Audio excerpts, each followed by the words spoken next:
脚步简直是杀疯了啊！那么继上次推出的新超人打开了 DC 版权的大门呢，布鲁可是紧接着推出了这一弹的星辰版 DC 英雄啊，仅仅一盒就带来了整整6个版本的真人蝙蝠侠以及他们的蝙蝠车，那这也算得上是咱们节目的观众可能最熟悉的题材了。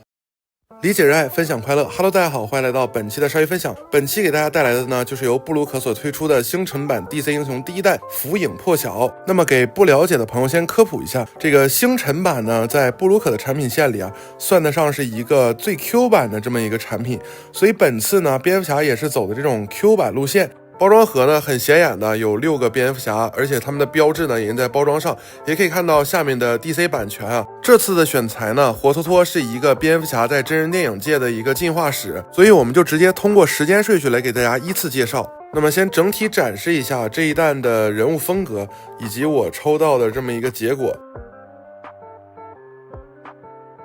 第一版呢是1966年的电视剧版蝙蝠侠，可以看到布鲁克在人物卡上呢标注了版本出处以及年代啊，还是非常值得好评的。背面呢则是简单的拼装说明。那产品整体呢是一个非常 Q 的感觉啊，所以说在还原度这方面呢就不需要去过度的苛责。不过你也可以看到它的体型还是比同类型的变形金刚产品要大一点。配件呢附带了这么一个蝙蝠标啊，可以看到蝙蝠标整体的外形呢还是跟剧中的样子比较接近啊。那个年代呢蝙蝠侠一般用的还是这种绳标啊。主体方面呢就还原的是电视剧中的样子，可以看到因为66年的电视剧呢主打的是搞笑风格，所以整个的造型呢也是略显滑稽，色彩明快。头雕呢在极小的尺寸下依然是让人觉得不完全是一个卡通化的形象，而是能显然看出一些演员的特征啊，包括可以看到背后这种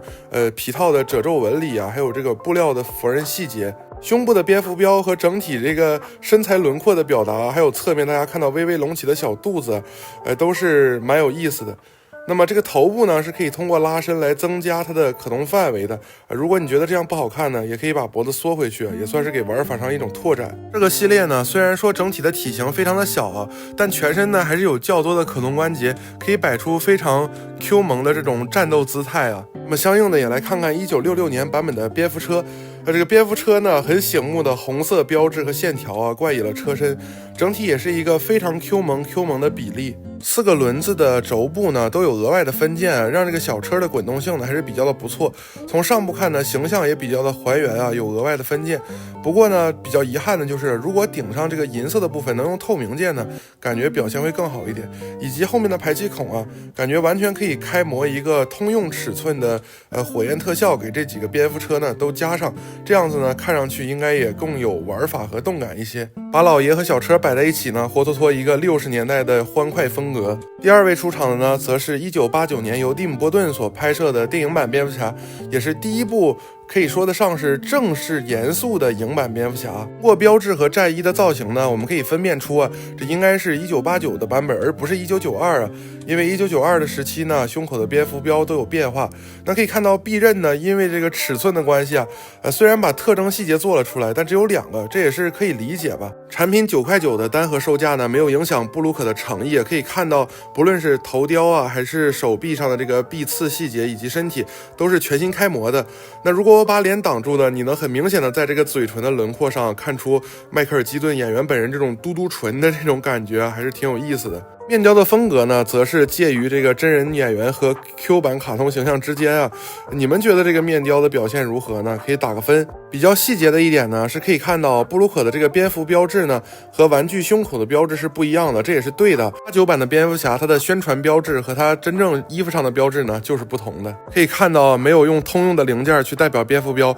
依然是重新开模了一个89版的这种大的蝙蝠标啊，而且中间有做出这种刻线细节。那我更希望蝙蝠标呢是通过这个侧面去进行安插，而不是在底部，因为也比较符合我们平时玩的蝙蝠侠玩具的一个规律吧。这样一拿起来，是不是那小味儿就上来了？那么我们接着来看1989版的蝙蝠车。这辆蝙蝠车是多少人心目中最经典的蝙蝠车呢？带有这种流线型的线条啊，前面一个巨大的涡轮，然后非常有蒂姆·伯顿哥特美学的这样一个设计啊，至今呢都是我觉得最优美的蝙蝠车之一。可以看到后面喷口细节的刻画都做得很好。不过后面呢增加一个特效键，可能依然是可以给车增加更多的可玩性吧。将人物和车放在一起呢，给人的感觉就不同于66年的这种搞笑氛围了，看起来多了一丝阴郁的气质。接下来这个选材啊，也是让人比较欣喜的，是永远的蝙蝠侠中方基莫所饰演的这个蝙蝠侠的声纳战衣。那用这个声纳战衣作为这个年代的代表呢，我觉得是比较贴切的，因为在电影中呢，这个声纳战衣算得上是比较具有标志性的一套战衣了。基本上只要是出这个题材呢，大家也会统一都选择这个造型。可以看到全身的零件呢，又都是全新开模的，头盔后面的喷口啊，披风的布置感，翼刃呢也是这么一个偏向锯齿的形状啊。为了体现声纳战衣和一般战衣的这个不同之处呢，也是运用了这么一种略带有金属折射颜色的这个塑料成型色。况且这个成型色啊，也不单纯是一个银色，整体的特征点呢是完全对应得上这套战衣给人留下的印象的。还可以看到手上那个声纳蝙蝠标。那看到它的蝙蝠车呢，就比较的炫酷了。这辆蝙蝠车的外表呢，有非常多的镂空结构啊，就像是骨架包裹着里边的这个核心一样。那布鲁克呢，也是做出了这种刻线的层次感，用涂装呢去简单的点缀。3个蝙蝠翼呢，也是十分的张扬啊，再加上后面银色的分件喷口，让整个车呢线条呢比较的浮夸。那这里呢也是有一个建议啊，就是下次呢完全可以整一个分件来凸显出内部骨骼发光的感觉。诺兰导演所指导的黑暗骑士3部曲呢，想必是很多人心目中21世纪最好的漫改超级英雄电影。可以看到整体的造型呢就变得比较战术啊和比较写实的严肃感吧，配合上这个 Q 版呢，有一种说不出来的这种滑稽感啊。不过确实呢也是挺有趣的。胸口呢是用了多种的这个层次刻画呢来体现出蝙蝠标啊，还有这个战术装甲的细节。那么全身依然都是全新开模的，蝙蝠标呢也是用了电影中这种金色的蝙蝠标，也算是比较有贝尔蝙蝠侠的特征吧。在45度角的情况下呢，我感觉这个面雕会比较符合贝尔给人的感觉啊，也可以看一下披风的这个质感表达。那么贝尔这边呢，我没有中到蝙蝠车啊，反而是中了大隐藏这样一个 Tumbler 的原型。后面也是在第3部里呢被贝恩拿出去啊，大肆的进行一些示威的活动。那可以看到这个大隐藏上面呢涂装是比较的细节的，用这种磨砂贴纸的工艺吧，还是比较大大的加强了整个车的一个质感。而且可以看到不愧是诺兰的这个美术设计，整体这个蝙蝠车呢，即使是缩到一个 Q 版啊，你也完全不会觉得它是个 Q 版，对吧？这简直就是一个小比例的 Tumbler 啊。接下来呢，就来到了本弹我个人可以说觉得做的最好的一支啊，就是我们扎导宇宙的这个重甲大本蝙蝠侠。这个形象的辨识度和还原度，我觉得真是太棒了，尤其是这个面雕，这个鼓鼓囊囊的这个小嘴唇，加上这个头盔啊，辨识度是高的不能再高了。整体头顶呢，还有这个胸口都做了一些战损的刻痕和细节，然后装甲呢也完全是新开模的，可以看到整个刻时毛呢也是用了一个透明件啊，没有像其他蝙蝠侠那样附属一个蝙蝠标。为了增加各个版本之间的差异度呢，可以看到布鲁克也都是相应选择比较有代表性的战衣。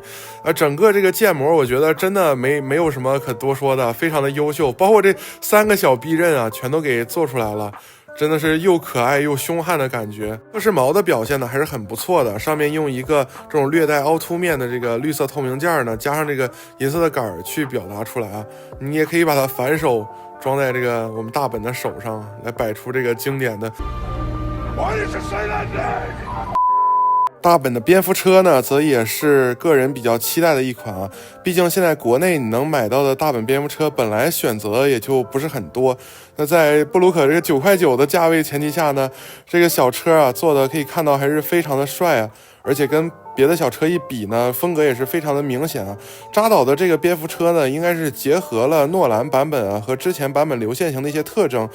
非常的有战术的感觉。刚才也忘了讲，就是每辆蝙蝠车的底盘呢，它也都是专门开模的，都有各自的细节，就确实是一个小车模一样的。整体上面的这种用色和细节呢，可以看到虽然是比较简单，但是还是很有扎导的这个风格，跟我们的这个大本摆在一起呢，好看。接下来呢，就是我个人最喜欢的影视版蝙蝠侠由罗伯特·帕丁森所饰演的新编。可以看到新编整体的这个造型呢，也是比较有剧中的感觉。面雕呢，我感觉面具的表情稍微是做的严肃了一些，不过这个坚毅的眼神和嫩牛五方的下巴呀，感觉还是有一定的辨识度的。那整体的身体呢，依然都是全新开模的，可以看到它臂刃后面呢，就不是正常蝙蝠侠的臂刃了，而是新编的那种袖剑的感觉。然后披风呢，也是全新开模的这种皮质拼接的感觉，非常的有质感。战衣呢，也不是轻一抹的黑啊，可以看到有这个深色和浅色的这种层次上的区别，也是体现了新编的风格吧。那蝙蝠车呢，也是我个人特别喜欢的这个新编的蝙蝠车，是一个肌肉小轿车的样式。相对来说呢，在这一弹的蝙蝠车里啊，是最 Q 的一个，我感觉两边的踏板和背后的引擎细节呢，这种标志性的部分都有做出处理啊。将6个蝙蝠侠摆在一起呢，就可以看到风国各异、年代各异啊，出自不同导演的手笔的蝙蝠侠。让人感觉布鲁克在这一弹的配置上呢，还是很用心的。毕竟要考虑到它单体9.9块的售价，以及它本身呢过于小的这个面雕，每个呢还是有尽力去做出演员本人的这个面部特征啊，辨识度都是有的。而且战衣呢、身材呢也都是有一些小巧思在里边的，我觉得就很可取啊。6辆对应年份的蝙蝠车呢，我感觉也是一大看点。毕竟蝙蝠车属于是每一代蝙蝠侠都必不可少的装备了，而且也算是蝙蝠侠的装备里最引人注目的。纵使是这样的尺寸、这样的比例啊，我认为9.9块的售价单盒呢，依然是极具性价比的。如果你跟我一样特别喜欢 DC 呢，我觉得可以多多支持啊。毕竟以后群星版啊、传奇版啊，有的是好玩的等着呢。什么时候布鲁克赶紧给我出个小丑啊，还有狂笑蝙蝠什么的，我可等着呢。而且传奇版呢，这次就不一定非得拘泥于人物了啊，载具完全也是可以出的，甚至还有蝙蝠侠的拼装道具啊，一些小场景的还原啊。总之啊，快把阿卡姆的这些个伙伴以及正义联盟的其他成员都出一出吧。OK， 喜欢我的内容就请点赞、收藏、加关注，你的支持是我更新最大的动力。也可以加入我的聊天群，与我们一起聊玩具，理解、热爱、分享快乐。我是鲨鱼，我们下期不见不散，拜拜。